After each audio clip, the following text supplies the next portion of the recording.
First of all thank you sir మీ జనతా టీవీకి. నా పేరు గోపాలరావు, వేముల గోపాలరావు. మా నాన్నగారు వేముల నరసింహ గారని 83 నుంచి పార్టీలో మేము కనిపెట్టుకునే ఉన్నాం మొట్టమొదటి నుంచి.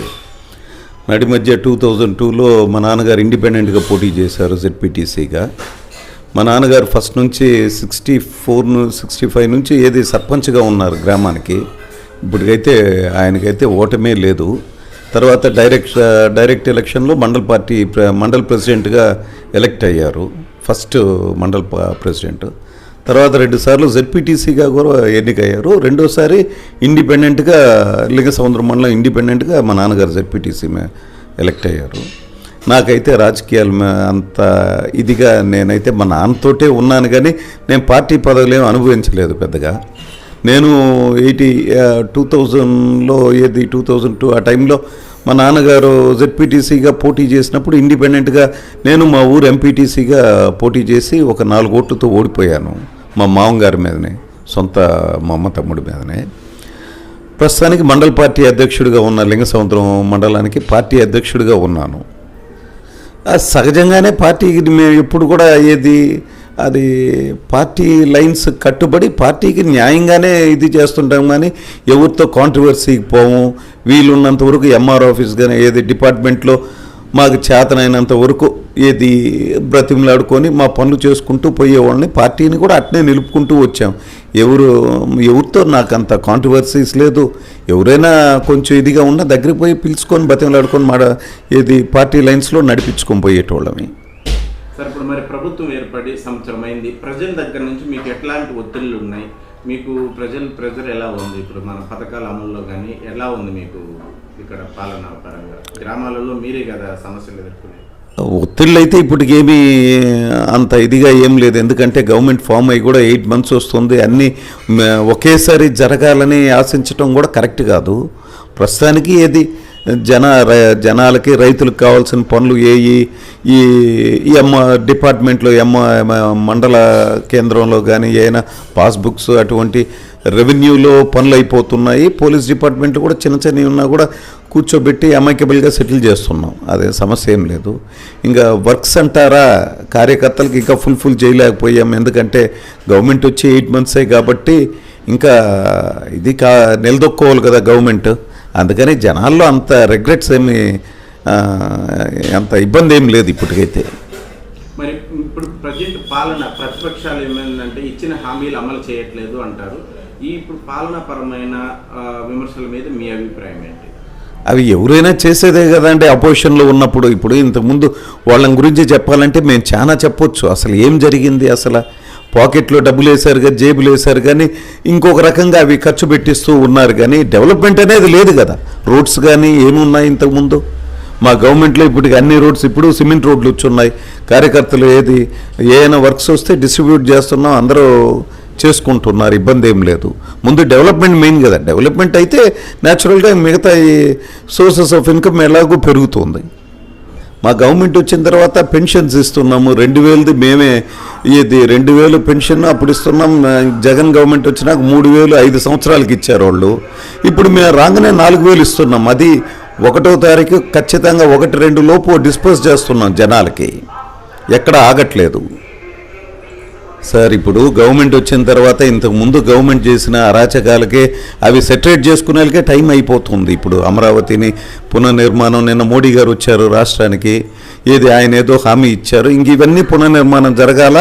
మేము కూడా చేస్తూ ఉన్నాం సార్. రేపు వచ్చే నెల ఈ ఫీజు రీఎంబర్స్మెంట్ ఉంది, విద్యా దీవెన విద్యా కానుక పిల్లకాయలకి, అది చేస్తాము. ఆడవారికి మహిళలకు బస్ ఫెసిలిటీ కూడా కల్పిస్తాము. 1 by 1 చేసుకుంటూ పోతూ ఉంటాం సార్. మా గవర్నమెంట్లో ముందు 6 గ్యారంటీలు చెప్పాం, ఖచ్చితంగా అమలు పరుస్తాం. టైం తీసుకుంటాం, పక్కాగా అమలు చేస్తాం. మేము ఎక్కడా కూడా ఇందులో కాంప్రమైజ్ అనేది ఏమి ఉండదు. ఏం లేదు సార్. రేపు ఇప్పుడు మీరు చూసేది మీకు కనపడుతుంది. పోలవరం లాస్ట్ టైం ఉన్నప్పుడు ఎట్లునింది, ఇన్కంప్లీట్ అనమాట. ఉన్నదాన్ని కూడా నాశనం చేసేసిపోయారు. ఇప్పుడు దాన్ని సెర్చ్ చేసుకోవాలా. ఇప్పుడు రోడ్లు ఉన్నాయి, అస్తవ్యస్తంగా ఉన్నాయి. ప్రతి దిక్క రోడ్లు వేస్తున్నాం. ప్రతి దిక్క మా గవర్నమెంట్ వచ్చినాక రోడ్స్కి చాలా ఇంపార్టెన్స్ ఇచ్చాం, రోడ్లు వేస్తున్నాం. ఇప్పుడు ఇంకొకటి కూడా మా మండలంలో కూడా రోడ్స్ అన్నీ ఒకేసారి సైమల్టేనియస్గా అన్ని గ్రామాల్లో మొదలయ్యాయి. మీకు తెలియదేముంది సార్, వెలిగొండ ప్రాజెక్టు, ఇవన్నీ ఏది పోలవరం, ఇవన్నీ కంప్లీట్ చేసుకుని నిధులు సమకూర్చుకోవాలా, ఇవన్నీ చెయ్యాలా, ఏది అన్ని సకాలంలో ఏది అనుకునే ఈ 5 years లోపు అన్నీ కంప్లీట్ చేయాలనేదే మా నాయకుడు ఒక లక్ష్యం.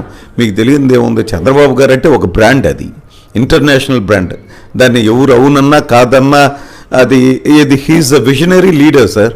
ఇంకా మీకు అంతకంటే చెప్పాల్సిందేముంది సార్. మీ నియోజకవర్గంలో కొత్త ఎమ్మెల్యే, మొదటిసారి గెలిచిన ఎమ్మెల్యే గారు ఇంటూరు నాగేశ్వరరావు గారు పాలన ఎట్లా జరుగుతా ఉంది, మీ అభిప్రాయం? పర్లేదు సార్, బాగానే చేస్తున్నారు, ఇబ్బంది ఏం లేదు. మొదట్లో ఆయనే రాజకీయాలకి ఏం కొత్త కాదు సార్, ఎమ్మెల్యే కొత్త కావచ్చు కానీ ఆయన రాజకీయాలకి పాతవారే. ఎందుకంటే వాళ్ళ మిస్సెస్ ఇంతకుముందు బడేరుపాలెం గ్రామంలో సర్పంచ్గా కూడా పనిచేస్తుంది, ఆయనకు ఆ రాజకీయ అనుభవం ఉంది. ఎట్లా ఆమె సర్పంచ్ కాబట్టి ఆయన బేసికల్గా పాలిటిక్స్లో మంచి పట్టే ఉంది, ఇబ్బంది ఏం లేదు, బాగానే జరుగుతుంది. కాన్స్టిట్యున్సీలో మా మండలం కూడా బాగానే, ఏదైనా అడిగినా కూడా ఇమ్మీడియట్ రెస్పాండ్ అవుతాడు, కార్యకర్తలకు ఎప్పుడు అందుబాటులోనే ఉంటారు. ఒక్కోసారి మేము ఫోన్ చేసి ఎత్తలేకపోయినా మళ్ళీ ఆయనే రీబ్యాక్ చేస్తాడు.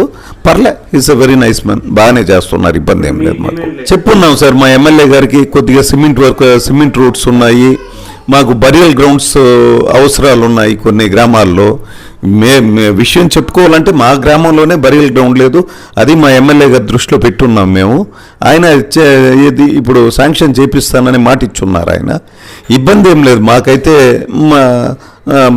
బాగానే జరిగిపోతున్నాయి, సానుకూలంగానే ఉంటున్నారు.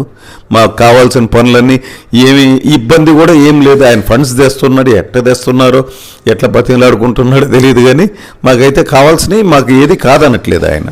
పర్లే, హిస్ అడ్మినిస్ట్రేటర్ అండి ఆయన, ఇబ్బంది ఏం లేదు. మాకు ఇప్పుడు తాగునీరుకైతే పెద్ద ఇబ్బంది ఏం లేదు సార్, బాగానే మొన్న వర్షాలు పడ్డాయి, ఇప్పుడు బాగానే తాగునీరుకి పెద్ద ఇబ్బంది ఏం లేదు. రాళ్లపాడు రిజర్వాయర్ ఏది మొన్న మీకు తెలియదు ఏముంది, కొద్దిగా ఇబ్బంది పడితే కూడా మా ఎమ్మెల్యే గారు దగ్గరుండి డే నైట్ దగ్గరుండి పని చేయించి రైతులకి ఇబ్బంది లేకుండా చేశారు. రైతులు కూడా వరి బాగా పండించారు ఈ సంవత్సరం, సంతోషంగానే ఉంది, ఎలాంటి ఇబ్బంది ఏం లేదు మాకు ప్రస్తుతానికి. తాగునూరు చిన్న సమస్యలు ఉన్నా ఏది మా ఎమ్మెల్యే గారి దృష్టికి తీసుకపోతే ఆయన ఇమ్మీడియట్ పరిష్కారం చేస్తున్నారు, ఇబ్బంది ఏం లేదు సార్. సార్, మహానాడు అంటేనే మా తెలుగుదేశం పార్టీ కార్యకర్తలకు కానీ అందరికి కూడా అదొక పండుగ లాంటిది సార్, అదొక పండుగ వాతావరణం. వీలున్నంత వరకు జన సమీకరణ బ్రహ్మాండంగా చేసి దాన్ని సక్సెస్ఫుల్గా చేస్తాం సార్ మేము. జనాలు ఇప్పటి నుంచో ఉత్సాహంగా ఉన్నారు ఏది మానాడుకు పోవాలని. మేము దానికి తగ్గట్టు అరేంజ్ చేసుకొని ఏది బాగా సక్సెస్ చేస్తాం సార్ మానాడిని. అధికారిక కమిటీలు అనేవి ఆల్మోస్ట్ అయిపోయినాయండి.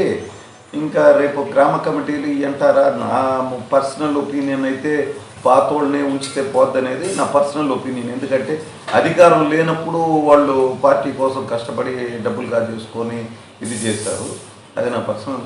It's up to our high command, MLA గారి ఇష్టం. ఆయన ఏదైనా మార్పులు చేర్పులు ఉంటే అది ఆయన ఇష్టం కదండి. Okay, thank you. ఈసారి మటుకు ఈ పాత కమిటీలు ఉంచితేనే బాగుంటుంది అనుకుంటాను. ఎందుకంటే వాళ్ళు రేపు ఇవి పంచాయతీ ఎలక్షన్స్ ఉన్నాయి, మండలాలు ఉన్నాయి, ZPTCలు ఉన్నాయి. పైగా వాళ్ళు కూడా రేపు ఏది అధికారం లేనప్పుడు పార్టీలో ఉన్నవాళ్ళు కాబట్టి వాళ్ళకి మనం న్యాయం చేయాలి. ఇప్పుడు ఉంచటమే కరెక్ట్ అనేది నా పర్సనల్ ఒపీనియన్. రేపు ఈ ఎలక్షన్స్ ఉన్నాయి కాబట్టి అవి తేడాలు రాకుండా ఉండాలంటే వాళ్ళని ఉంచుకుంటేనే బాగుంటుందనేది నా ఆలోచన, పర్సనల్ ఒపీనియన్. Thank you.